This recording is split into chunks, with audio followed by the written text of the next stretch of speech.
Jones case is just one of three high-profile cases that we're watching closely. Also in Wisconsin, the jury's still out in the trial of Kyle Rittenhouse, the teen accused of killing two men during the 2020 Kenosha protests. The governor has activated 500 National Guard members to be on standby in Kenosha, awaiting any potential unrest nearing the verdict. And in Georgia, three white men are on trial for allegedly chasing down and killing Ahmaud Arbery. The defense teams for those men resting their case on Thursday.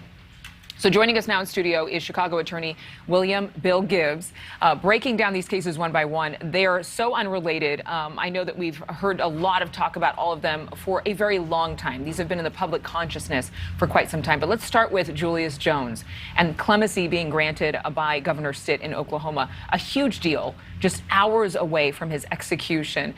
Really, he can never get parole, though. I mean, that was the one caveat. Is this correct? That's right. So the Pardon and Patrol Board had asked for life sentence with possibility of parole. Right. Governor Stitt decided not to give that recommendation. It's all the way, you know, and so he is in prison for life without the possibility of parole, and that's a final decision. There's no appealing that.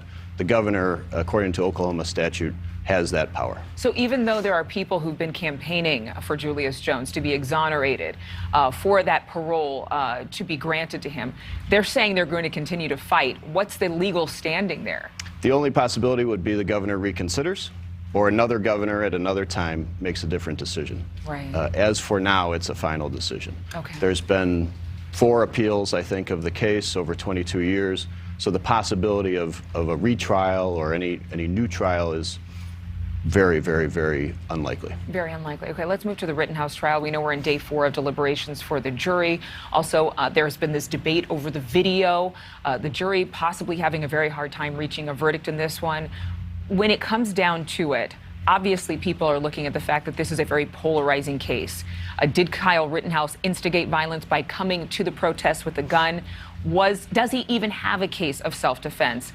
Considering that he was a 17-year-old, he says that he went down to this neighborhood to protect businesses. Obviously, many in the community impassioned, feeling hopeless. What could they do to change things in light of the fact that there were riots and protests happening in the streets? A lot of people have an opinion on this case, but what is your thought about this? So you've touched on a lot of the issues that I'm sure are being discussed in that jury room over the last 23 hours now, and will continue today. And it seems, we're reading tea leaves, so it's impossible to know. Exactly. But it seems that the polarization that you've just touched upon may be actually in existence in that courtroom. Last night, the defense attorney made a comment that he believes that it's 6 versus 6. And if that's the case, it's hard to imagine at this point we're going to have a verdict in the case.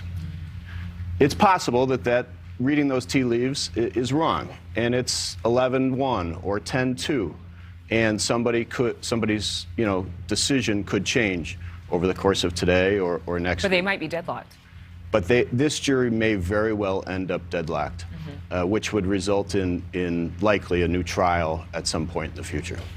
Let's talk about the Ahmaud Arbery case. Of course, we heard from one of the McMichaels, one of the men accused of killing Ahmaud Arbery, on the witness stand, saying that it was important to him to speak out on his own behalf and speak about his perspective, saying even as much as that he was attacked by Arbery, that Arbery tried to take his gun away from him. How much does that testimony weigh in a case like this, which has already, again, received so much attention? The video's been everywhere. So like Rittenhouse, the defendant chose to take the stand. The defendant does not need to testify in his own defense, but the defendant has chosen to take the stand. And what that tells us is that they are going for self-defense.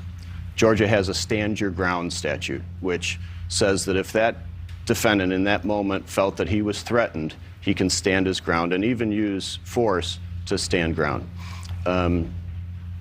The jury eventually will be charged with deciding the case. And so those jury instructions are not yet finalized. So I can't exactly say how that's going to play out, but I think what's happening is the defense is setting up a self-defense defense, which is going to be an interesting defense in light of the video that everyone's seen. In light of the video, in light of him being chased, which has been widely reported, and we're talking about Arbery being chased, not the McMichaels being chased, and the fact that there were 3 men versus 1 man who is now dead.